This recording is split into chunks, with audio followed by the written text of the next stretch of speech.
Sebuah fakta data, setiap tahun pertumbuhan jumlah Bitcoin meningkat sekitar 2%-an dari jumlah yang beredar saat ini, atau sekitar 300.000 sampai 350.000-an Bitcoin baru. Diperkirakan sekarang sudah mendekati angka 18,9 juta dari target yang beredar 21 juta. Alias, kalau dihitung sederhana, di tahun 2030, 100% Bitcoin sudah stop, tidak ditambang lagi. Kalau hal ini bisa tercapai dan benar, tidak ada lagi penambahan Bitcoin beredar, Bitcoin bisa jadi game changing ekonomi dunia. Mengapa game changing? Kita semua tahu sekarang banyak negara yang sudah tidak lagi percaya meletakkan devisa negaranya dengan dolar, tetapi mulai menggunakan kembali emas. Dan jangan kaget, kalau banyak negara, terutama negara yang bervisi ke depan, akan menggunakan Bitcoin sebagai devisa negaranya. Inilah rencana Newmind ke depan dalam sisi keuangan negara, yaitu menggunakan emas dan Bitcoin perlahan-lahan dari tahun 2024 untuk menggantikan tumpukan kertas US dollar dan surat hutang US dollar. Untuk itu semua, apakah dolar dan Amerika akan diam saja? Kita semua tahu bahwa Amerika akan mengembargo, melakukan sanksi ekonomi pada negara yang tidak taat pada sistem dolar. Tidak menggunakan dolar dalam transaksi antar negaranya pasti dihukum Amerika. Namun sejak Rusia mempunyai rubel backed by gold dan Tiongkok di dalam transaksinya dengan Rusia, baik ekspor Tiongkok ke Rusia yang merupakan 19% impor Rusia dan ekspor Rusia ke Tiongkok yang merupakan 4% impor Tiongkok, kedua negara tersebut setuju menggunakan rubel sebagai basis transaksi alias based on gold juga. Keduanya dalam 6 bulan ini sudah meningkatkan transaksinya lebih dari 30% yang akan membuat ikatan keduanya Rusia-Tiongkok menjadi tambah akrab dan solid. Ini membuat Amerika sekali lagi marah dan kalah taktik. Amerika serba salah. Sekarang dolar yang dicetak kebanyakan, suku bunga tinggi, inflasi tinggi, dan dunia mulai melawan tidak pakai dolar, terutama negara-negara yang pro-Rusia yang mengakibatkan turunnya demand terhadap dolar. Sesungguhnya inilah masa untuk Indonesia, negara-negara yang terikat dengan dolar mulai bergerak melepaskan belenggu dolar. Boleh pakai rupiah backed by gold, boleh juga pakai rubel selama backed by gold. Rindu banget deh punya negara dan pemimpinnya yang kelas dunia, yang tahu masalah dunia dan tahu menyelesaikannya, dan ikut bermain aktif, bukan hanya diplomasi tatap muka, meeting foto-foto. Perlu lebih agresif lagi, dan saat ini peluang terbaiknya adalah peluang untuk memulainya. Jadi apa yang Indonesia harus lakukan? Pertama adalah membangun narasi di kalangan ilmuwan ekonomi dunia. Lakukan diplomasi dan dukung kampanye dedolarisasi, namun tidak menyakiti dolar yang akan membuat Amerika marah. Ada cara elegan.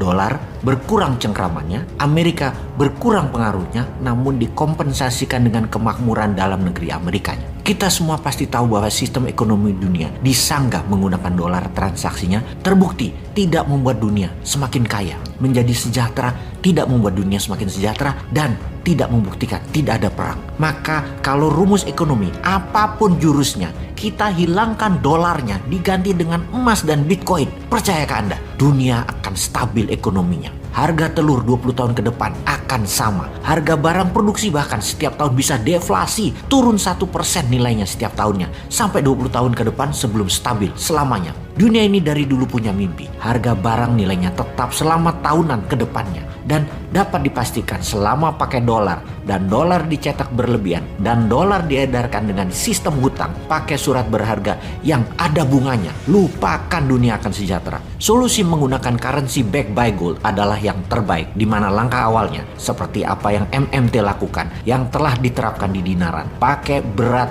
emasnya dalam transaksinya, pakai gramasi emasnya aja sekalian, tak usah buat uang fiatnya lagi. Bisa transaksi fisik pakai micro gold untuk di bawah 1 gram, bisa pakai fisik emas juga di atas transaksi 1 gram, atau pakai digital seperti kita semua tahu. Transfer banking system merupakan transaksi 90% dari transaksi mata uang dunia. Dinaran adalah digital gold banking transaction, bukan hanya sarana jual beli emas. Di seluruh dunia, uang fiat, fisik uangnya tuh hanya 20% yang dipakai transaksi di dunia. Bahkan di Tiongkok tinggal 10%. Semakin kesini, dunia semakin cashless dan underlying transaksi terbaik tetap emas, gramasi emas. Ini bukan promosi dinaran yang diciptakan oleh 3 pakar ekonomi yang salah satunya adalah pengusaha papan atas mantan menteri. Namun, ini lebih dari kegelisahan bersama akan tidak adilnya dolar menjajah dunia dan adanya dogma di kepala ekonom-ekonom dunia yang sudah disekolahin Amerika dengan ilmu Amerika, yaitu menyembah dolar dan takut kepada Amerika. Kalau Bitcoin emas itu tumbuhnya masih lama, masih terus ditambang dan masih terus meningkat cadangannya sesuai kebutuhan pasar. Namun Bitcoin suatu saat nanti jumlahnya tetap 21 juta, di mana Bitcoin yang dalam jumlahnya tidak ada penambahan akan jadi patokan nilai baru yang selalu stabil, penyeimbang, penambah jumlah emas. Karena itu gold backed by Bitcoin adalah misi dunia setelah tahun 2045. Setelah di tahun 2045, Indonesia Emas adalah menggunakan 60% transaksi dunia menggunakan emas. Dan di tahun 2070, 100% transaksi di dunia menggunakan emas, di mana harga emas disanggah oleh Bitcoin. Kalau saat ini ada 120 triliun dolar uang beredar, jumlah emas hanya 100 ribu ton emas atau senilai 10 triliun dolar saja. Maka emas dunia cadangannya harus meningkat ke 1 juta ton, dan 21 juta Bitcoin senilai 1 triliun dolar saat ini akan menjadi 10 triliun dolar di tahun 2045 dan akan menjadi 50 juta dolar di tahun 2070. Di mana cadangan 1 juta ton emas di tahun 2070 akan membuat dunia seimbang, balance di antara nilai pasar, jumlah barang produksi, dan emas sebagai alat transaksi. Dan sejak tahun 2070 ke depan, dunia tanpa inflasi, dunia tanpa bunga. Yang jadi pertanyaannya, apakah Indonesia pemimpinnya?